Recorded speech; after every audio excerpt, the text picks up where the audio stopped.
Welcome to T nine TV special news. నేను నీరజ. ప్రకృతి ప్రసాదించిన అందాలతో అలరారే సుందర ద్వీపం. బంధువులు అక్కడికి పోవాలంటే ఒక సముద్రం దాటి వెళ్ళినట్లు భావిస్తారు. ఎంతో ఆహ్లాదకరమైన వాతావరణం, పచ్చని చెట్లు, మంచి రోడ్లు చూపరులను ఇట్టే ఆకట్టుకుంటుంది. అటువంటి దీవికి ఆపద సంభవించింది.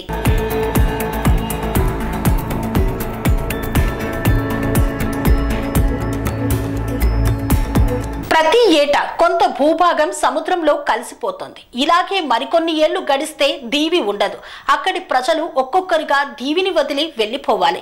ఇంత సుందరమైన దీవిని ప్రభుత్వం ఎందుకు కాపాడలేకపోతోంది? అక్కడి ప్రజలపై ప్రభుత్వానికి ఎందుకు ప్రేమ లేదు? కొంచెం ఆలోచిస్తే ఆ దీవిని బతికించవచ్చు.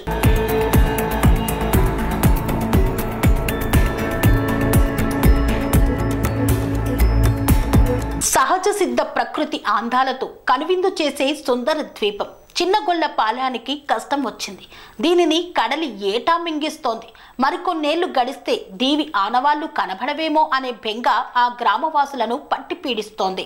మూడు వైపులా ఉప్పుటేర్లు, ఒకవైపు బంగాళాఖాతం ఉండటంతో చుట్టూ నీటితో నిండిన చిన్నగొల్లపాలెం కృష్ణా జిల్లా కృత్తివెన్ను మండలంలో ఉంది.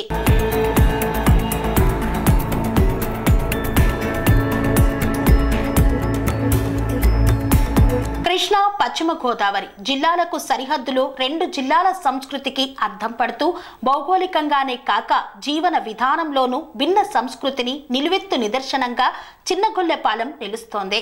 1962వ సంవత్సరానికి ముందు దీవి మూడు వైపులా నీటితో, ఒకవైపు భూభాగంతో ద్వీపకల్పంగా ఉండేది. 1962లో కొల్లేరు పరివాహక ప్రాంత ముంపునీరు సముద్రంలో కలిసేందుకు చిన్నగొల్లపాలెం, పడతడిక గ్రామాల మధ్య కాలువ తవ్వారు. అప్పటి నుండి ఇది మానవ నిర్మిత దీవిగా మారిపోయింది. నాటి నుంచి దాదాపు అర్ధ శతాబ్దం పాటు బాహ్య ప్రపంచంతో రవాణా సంబంధాలు పూర్తిగా తెగిపోయాయి. జల రవాణా మాత్రమే ఉండటంతో వైఎస్ రాజశేఖర రెడ్డి ముఖ్యమంత్రిగా ఉన్న సమయంలో ఉప్పుటేరుపై వారధి నిర్మాణం జరిగింది. దీంతో రవాణా సంబంధాలు పునరుద్ధరణకు నోచుకున్నాయి.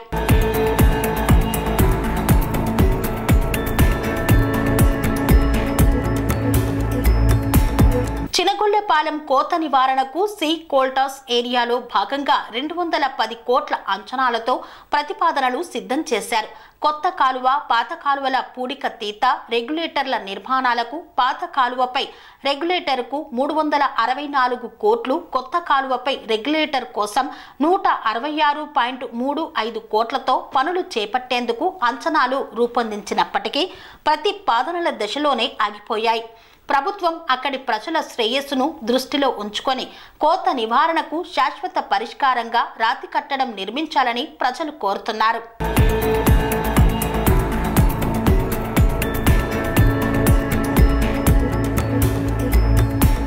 6,000 ఎకరాలకు పైగా విస్తీర్ణంతో 10,000 జనాభా గల చిన్నగొల్లపాలెం ప్రజల భద్రతకు భరోసా లేకుండా పోయింది.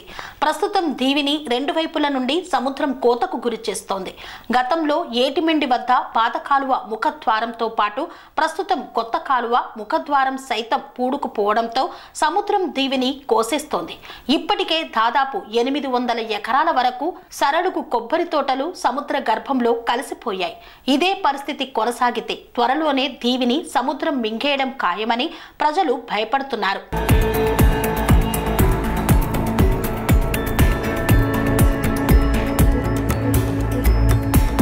పూడిక తీయాలి, సముద్రం వేగంగా కోతకు గురి చేస్తోంది. దీనికి ప్రధాన కారణం దీవికి తూర్పు, పశ్చిమ దిక్కున ఉన్న పాత, కొత్త కాలువలు పూడుకుపోవడమే. వెంటనే సముద్ర ముఖద్వారాల వద్ద పూడిక తీయాలి. ప్రకృతి ప్రసాదించిన అరుదైన సహజ సిద్ధ సంపదను కాపాడాలని అక్కడి గ్రామస్తులు కోరుతున్నారు. జిల్లాలోనే ప్రసిద్ధిగాంచిన పర్యాటక కేంద్రంగా విలసిల్లే దీవి మనుగడ ప్రమాదంలో ఉంటే దీని నివారణకు ప్రభుత్వం చర్యలు తీసుకోవాల్సిన అవసరాన్ని దీవివాసులు విన్నవించుకుంటున్నారు. 1986లో ఏటిమెండి పాత కాలువ ముఖద్వారం వద్ద పూడిక తీయించారు. దీంతో కొంతకాలం పాటు సముద్రం కోతను నివారించగలిగినట్లు అక్కడి ప్రజలు తెలిపారు. తరువాత తిరిగి మరోసారి 2004 నుండి 2006 సంవత్సరాల మధ్య కాలంలోనూ ఇక్కడ పూడిక తీత పనులు చేయగా కొంతమేర కోత ఆగింది. తిరిగి మళ్లీ ఇప్పుడు మరింత వేగంగా కోత కోస్తున్నట్లు స్థానికులు పేర్కొంటున్నారు.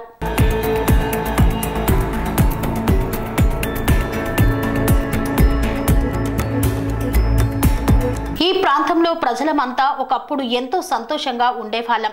వరదలు వస్తున్నాయంటే భయం, సముద్రం పొంగుతుందంటే భయం, వాయుగుండం ఏర్పడిందంటే అక్కడి వారు వణికిపోతున్నారు. ఆంధ్రప్రదేశ్లోని కృష్ణా జిల్లా చిన్నగుళ్లపాలెం దీవికి బంగాళాఖాతం రూపంలో పెను ఆపద ముంచుకొస్తోంది. 6,000 ఎకరాల పైచిలుకు భూభాగం, 3 వైపులా ఉప్పుటేర్లు, ఒకవైపు బంగాళాఖాతం, 4 వైపులా నీటితో నిండి ఉన్న చిన్నగుళ్లపాలెం దీవి త్వరలో అంతం కాబోతోంది. అక్కడి వారికి బాహ్య ప్రపంచంతో పెద్దగా సంబంధాలు ఉండవు. బంధువులు కావాలనుకుంటే అక్కడికి వెళ్తారు, లేదంటే అంతే. సుందరమైన సహజ సిద్ధ అందాలకు కొదవలేని దీవి ఇప్పుడు ప్రమాదపు కోరల్లో చిక్కుకొని సాయం కోసం దీనంగా ఎదురు చూస్తుంది. ప్రభుత్వం ఇకనైనా స్పందించి వారికి సహాయాన్ని అందించాలని కోరుతున్నారు అక్కడి దీవి ప్రజలు. శ్రీ అవధూతాశ్రమము బోధానంద సత్యారామూర్తి ఆర్యుల గోసేవాశ్రమము మరియు వృద్ధాశ్రమము పడాల. ఆశ్రమములో గోసేవ, గోవుల దానము స్వీకరించుట, మీ నవగ్రహ దోషములు పోవుటకు గోపూజ చేయబడును. మూలికా వైద్యము, గోపంచగవ్య వైద్యము చేయబడును. యంత్రములు, తావీదులు ఇవ్వబడును. శాంతి హోమములు చేయబడును. మీ ఆత్మీయుల పుట్టినరోజు, పెళ్లి రోజు మరియు వర్ధంతి వంటి ముఖ్యమైన దినములలో గోసేవ లేదా అన్నదానం చేయదలిచిన వారు సంప్రదించండి. మా వృద్ధాశ్రమంలో ఖాళీలు కలవు. చేరదలిచిన వారు సంప్రదించండి. శ్రీ శ్రీ శ్రీ స్వామి బోధానందగిరి శ్రీ అవధూతాశ్రమము, అయ్యప్ప స్వామి గుడి దగ్గర, పడాల, తాడేపల్లిగూడెం 2. Cell numbers 7981356374, 96180341138.